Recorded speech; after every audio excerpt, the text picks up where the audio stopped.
আমির শেখ, সেই আমির শেখের কথা আপনাদের অবশ্যই মনে রয়েছে। মালদার পরিযায়ী শ্রমিক আমির শেখ, তিনি রাজস্থানে কাজে গিয়েছিলেন। সেখানে গিয়ে রাজস্থান পুলিশের হাতে আটক হন বাংলাদেশের সন্দেহে। তারপর সেখানে জেলে আটকে রাখার পর কিন্তু বাংলাদেশে একবারে পুশব্যাক করা হয় বাংলাদেশে গিয়ে, এবং সেখানে গিয়ে কিন্তু সেখানকার যুবকের কাছ থেকে ফোন নিয়ে একটি সোশ্যাল মাধ্যমে ভিডিও পোস্ট করেন। একেবারে তাকে যে রাজস্থান থেকে বাংলাদেশে পুশব্যাক করা হয়েছে, বিভিন্ন নথি তিনি দেখিয়েছেন, তারপরেও কিন্তু তাকে বাংলাদেশের সন্দেহে বাংলাদেশে পুশব্যাক করা হয়েছে এই আমির শেখকে। অবশেষে আমিরকে দেশে ফেরালো বিএসএফ। আমির শেখের পরিবারের তরফে রাজ্য সরকার এবং কেন্দ্রীয় সরকারের কাছে আবেদন জানানো হয়েছিল ছেলেকে ফিরিয়ে আনার জন্য। অবশেষে আমিরকে দেশে ফেরালো বিএসএফ। সংবাদ মাধ্যমকে বাইট দিতে দিতে কার্যত চোখ ছলছল করছিল বাবার। 2 মাসের বেশি সময় পর ছেলেকে ফিরে পেয়েছেন।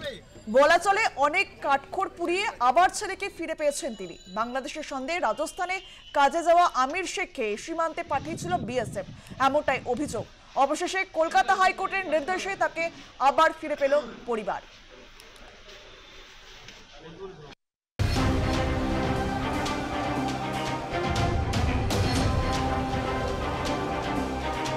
মালদার কালিয়াচক থানার আনুমানিক 25 বছরের যুবক আমির শেখ গত 3 মাস আগে পরিযায়ী শ্রমিকের কাজ করার জন্য রাজস্থানে গিয়েছিল।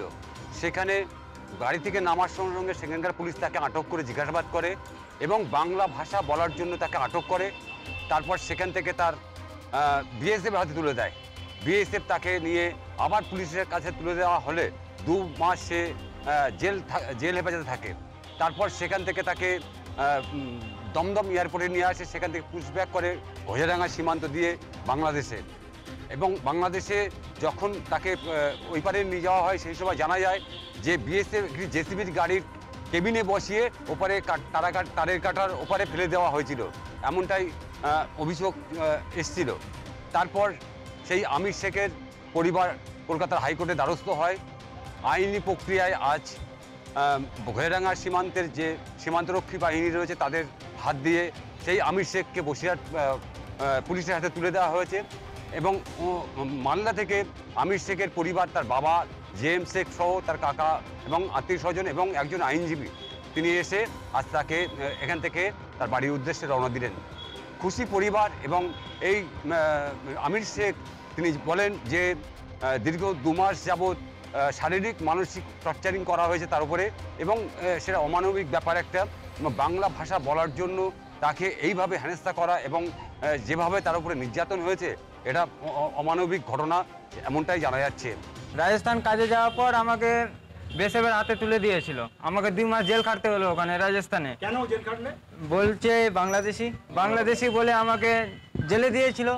জেলে দেওয়ার পর আমাকে বিএসএফের হাতে দিল, বিএসএফ আমাকে পুশব্যাক করে দিয়েছে। ভালো লাগছে আমার ছেলেকে পেয়ে, আজকে আমার মনটা খুশি হয়েছে। আমার ছিল না তো আমার মনটা খুব মানে কান্নাকাটি করছিল।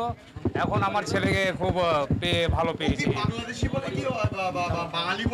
হ্যাঁ, বাংলা কথা বলার জন্য তাকে বাংলাদেশ ঠেলে দেওয়া হয়েছে। কনস্ট্রাকশন লেবার ছিলেন। হ্যাঁ, তারপরে কি করেছিল ওখানে? ওকে রাজস্থান পুলিশ ওকে অ্যারেস্ট করে ওকে বাংলাদেশ পাচার করে দেয় বিএসএফ এর মাধ্যমে। তারপরে কি করে আমরা হিভিএস কর্পাস ফাইল করে ওকে নিয়ে আসি। বসিরহাট থেকে শ্যাম বিশ্বাস, আর প্লাস নিউজ।